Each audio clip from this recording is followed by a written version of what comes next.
In today's video guys, plumbing tutorial, toilet shut-off valve, flexible hose, yung papalitan natin.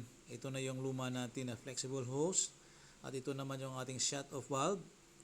Yan, nag-disintegrate na sa kalumaan at nagkaroon tayo ng leaking ng tubig. So kailangan nating baklasin at palitan to guys. So simulan na natin ang pagbaklas sa ating plumbing works.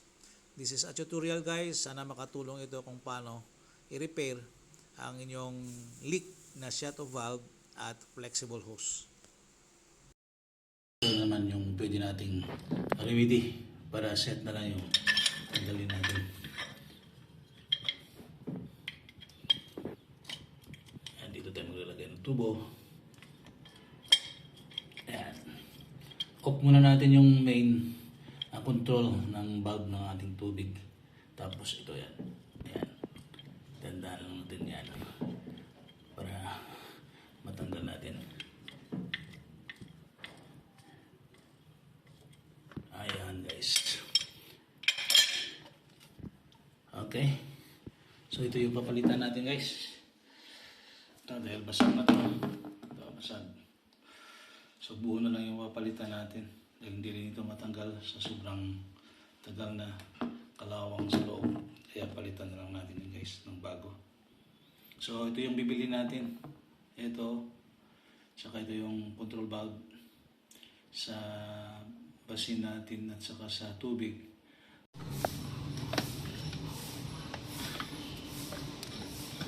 Okay guys, so kailangan natin ng PVC para palitan natin yung luma.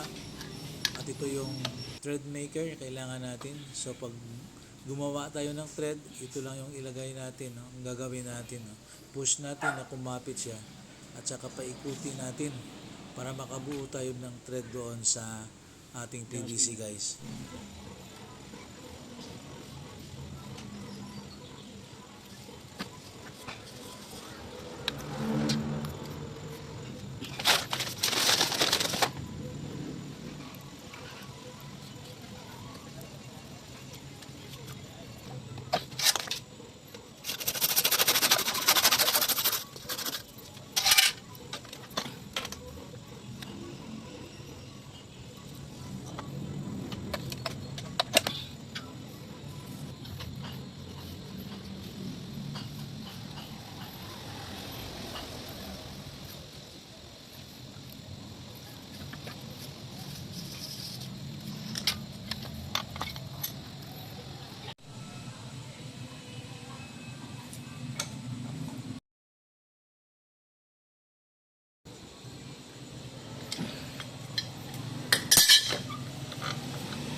So maglalagay tayo ng Teflon guys para iwas leak ng tubig.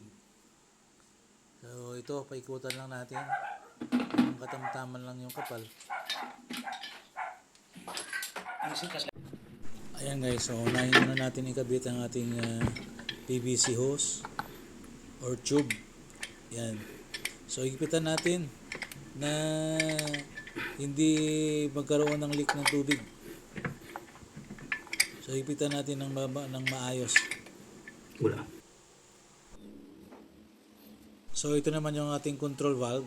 Maglalagay din tayo ng Teflon para iwas sa leak ng tubig din guys bago natin ikabit.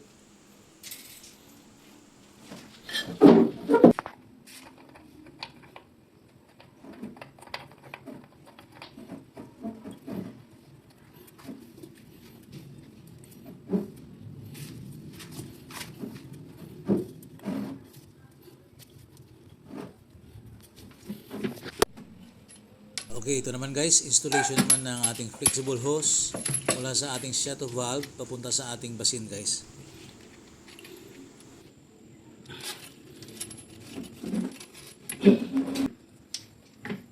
So after na ma-install natin yung ating flexible hose sa shut-off valve, ito naman yung ikakabit natin ang ating bidet sa ating shut-off valve.